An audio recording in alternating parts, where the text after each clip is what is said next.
Welcome back to the channel, and today we're going to be smoking up these two beautiful steelhead trout fillets. We've got a brine that we're going to walk you through. We'll get this out on the smoker, hit it with some maple wood. This is going to be absolutely fantastic, really nice and juicy, a huge flavor profile packed into this. So if you're into that kind of thing, stick with us. So we're gonna be making a wet brine here. So we're gonna start with 4 cups of water. We've already got 2 cups down in here, and we're adding another 2 cups. Now the reason that we're going with a wet brine is this smoke, we're gonna go nice and low and slow. And I just find a wet brine does a better job of helping the fish actually maintain the moisture rather than a dry brine. So that's our path here. Now for our seasonings, after we've got our 4 cups of water, we're gonna add 1/3 cup of sea salt. In this case, we're using kosher salt. You can use sea salt as long as you're using salt that isn't iodized. So I'll add that in. And then for the second seasoning, we're just going in with garlic powder, and we're gonna add 1/3 cup of this as well. Now with our seasoning down in there, we're just gonna get this mixed around. Couldn't find our whisk, so we're just using a fork here. We'll get all of that salt dissolved into the water, get the granulated garlic, or the garlic powder dissolved in there as well. And you'll notice we're not adding sugar here. This is more of a keto style recipe. A lot of the brine recipes that you'll see online have brown sugar or white sugar integrated into them. We've tested this recipe a couple times, and frankly, we haven't seen the need to actually add that extra sugar in there.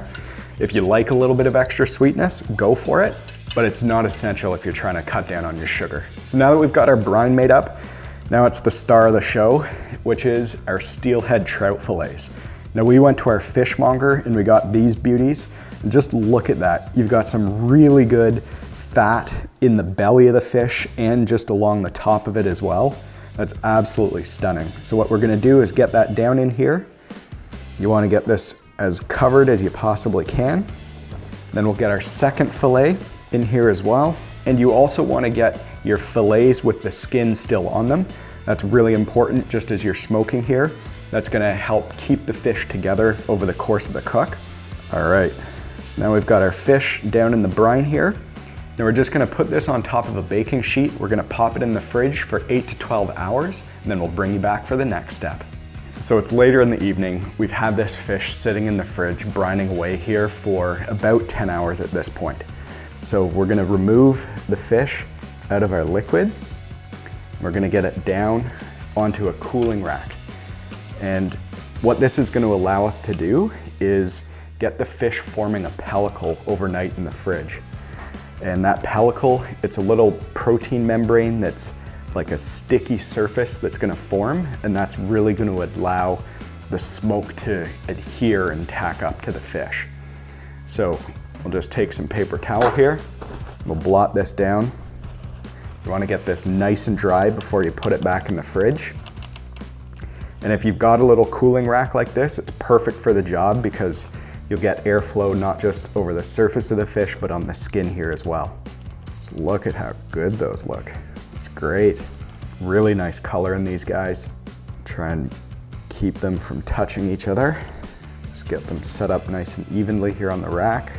So now we're gonna put this back in the fridge, and that's gonna sit there overnight. So we'll bring you back in the morning, we'll get these guys out on the smoker, and we'll finish this up. So it's the next morning, we've got these guys out of the fridge, and we're gonna get these out on the smoker. But before we do that, I just wanna bring you up in here really nice and close. And you can see the shiny surface, the pellicle that's formed on this salmon. Now this isn't an essential step, you can skip it if you want, but I just really find getting that pellicle formed on the exterior of your fillets really allows the smoke to adhere to the fish and just makes it a smokier flavor profile. So just look at that, like really, really nice and shiny. That's how you know the pellicle's formed. So now what we're gonna do, we've got 2 trays from our smoker, and we've just lined them with a little bit of foil. Now the reason we're doing that is that just prevents the fish from actually sticking to the liner. We've done this a couple times testing the recipe. It really just stuck to that wire rack. So we're gonna put our fillets down just like here. Perfect. Get our second one down here as well. Just beautiful. Really nice looking fish. So for today's cook, we're gonna be using the Bradley vertical smoker, and this is their professional P10 model. So we're gonna put this cook at about 6 hours, and we're gonna start at 170 degrees, and we're gonna run the smoke for the full 6 hours of the cook as well. So we'll get the water pan in here just to make sure there's a nice level of moisture in the smoke chamber, that the fish doesn't dry out. Now these fillets are a little bit thicker than the ones we used in our test cooks here, so I think we're gonna need that full 6 hour time. And for this cook, we're using maple biscuits. These are maple wood biscuits that actually fire and generate the smoke in this bad boy. So that should add for a really nice flavor profile and bring a little bit of sweetness because we didn't use that sugar. So this is gonna be nice and low and slow. We're gonna make sure we infuse a ton of smoke flavor into this fish. But really what we're looking for is a final internal temp of about 145. And then we'll periodically check on this, just make sure it's traveling well, that we don't need to readjust the shelves. Otherwise, we're gonna take this off when it hits 140. And we'll bring you back for the taste test.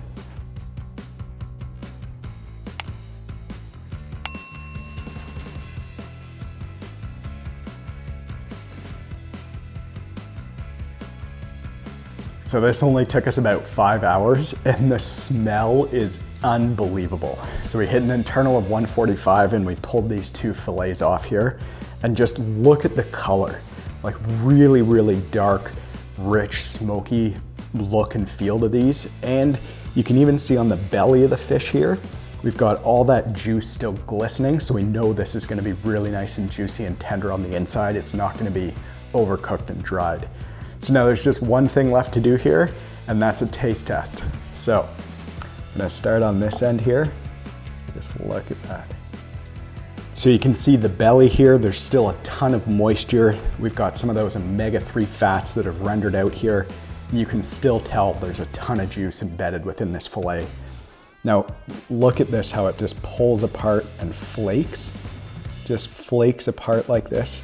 Absolutely incredible. Again, you know that's gonna be super tender.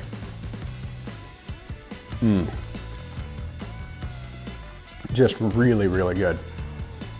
So the taste here, you get some of that garlic from the garlic powder we used. This is really nice and juicy and tender. It just falls apart in your mouth as you eat it. You've got a little bit of sweetness just from the maple wood. Now remember, we didn't use any sugar, and you're not missing that one bit here. I really, really enjoyed this. It's pretty simple. You got a bit of forethought if you want to do the actual wet brine the night before, but actually the cook is dead easy. You get your fish on there, 5 hours later, you're set. And this pairs perfectly with a little bit of a dill sauce. Now we've whipped this up. It's 2 parts sour cream, 1 part mayo, and then we just added in crushed garlic and chopped dill to taste, and this is phenomenal to pair with fish. So we're gonna go in here, get a little bit of this. Top that off, go in for another taste test. I could eat this all day, 3 times a day, no problem. So if you enjoyed this video, consider subscribing to the channel. We do a bunch of simple barbecue recipes like this and smoking.